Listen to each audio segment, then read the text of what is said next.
తెలుగు రాష్ట్రాలలో ప్రసిద్ధమైన యూట్యూబరు హర్ష సాయి మీద ఒక యువతి మంగళవారం రోజున అది ఇట్లా మహారాష్ట్రకు చెందిన యువతి ఈయన మీద కేసు పెట్టిందట. నార్సింగ్ పోలీస్ స్టేషన్కి పోయి ఆ యువతి ఏమైనా ఆరోపణలు చేసిందనంటే, హర్ష సాయి నన్ను పెళ్లి చేసుకుంటాడని మోసం చేసిండని, నా దగ్గర 2 కోట్లు తీసుకొని వెనక్కి తిరిగిస్తలేడు, నన్ను సతాయిస్తున్నాడని చెప్పి గా పిల్ల ఫిర్యాదు చేసిందంట.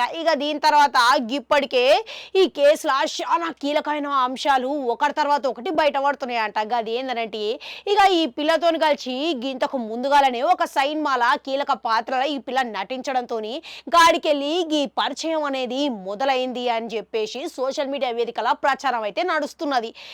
ఆ తర్వాత ఇప్పుడు ఎట్టకేలకు ఈ విషయం మీద మరిన్ని విషయాలు బయటపడుతున్నాయి.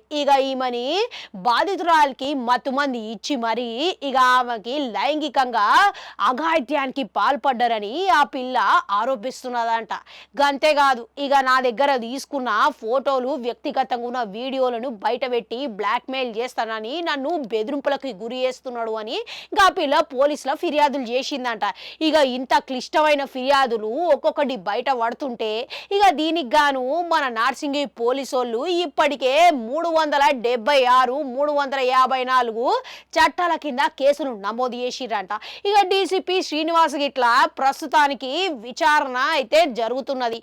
బాధితురాల్ని అయితే ఇప్పటికే ఆసుపత్రికి పంపించినాము పరీక్షల కోసం అని చెప్పి ముందు మేము అన్ని విచారణ చేసిన తర్వాత బయట పెడతామని చెప్పుకొచ్చిండు.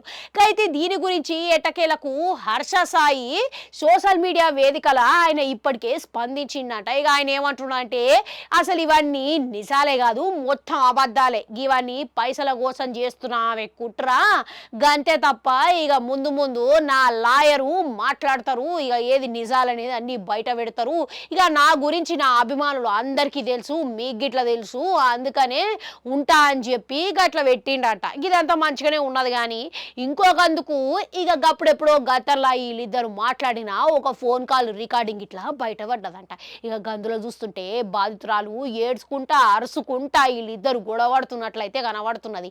నన్ను ప్రేమిస్తున్నావా లేదా అనుకుంటా ఏదో ప్రేమించమని అడుగుతున్నట్లుగా బాధితురాలు గొంతు చూస్తే అర్థమైతేనే ఉన్నది.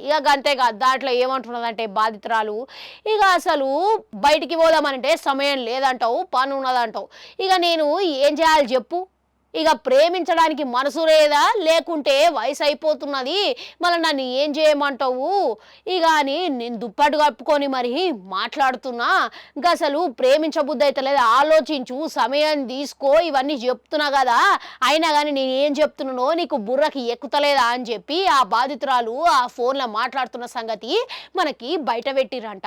దీంట్లో చిన్నగా హర్ష సాయి నవ్వుతున్నట్టయితే బయటపడ్డది. గిదిగిట్లా ఎప్పుడు జరిగింది అనుకుంటారు, అప్పుడెప్పుడో జనవరి 23 తారీఖున అనేది జరిగిందంట. మొత్తం మీద రోజుకో వార్త అనేది ఈ కేసులా బయట పడుతూనే ఉన్నది. అంతేకాకుండా మీరు ఇట్లా ఏమంటారు, ఈయన గిట్లా ఇప్పటి వరకు సోషల్ మీడియా వేదికలనే కాకుండా సామాన్య ప్రజలకి సాయం పేరుతోని అందరికీ మానవత్వం అనే పేరుతోని సాయం చేసుకొని మస్తు పేరైతే సంపాదించుకున్నాడు.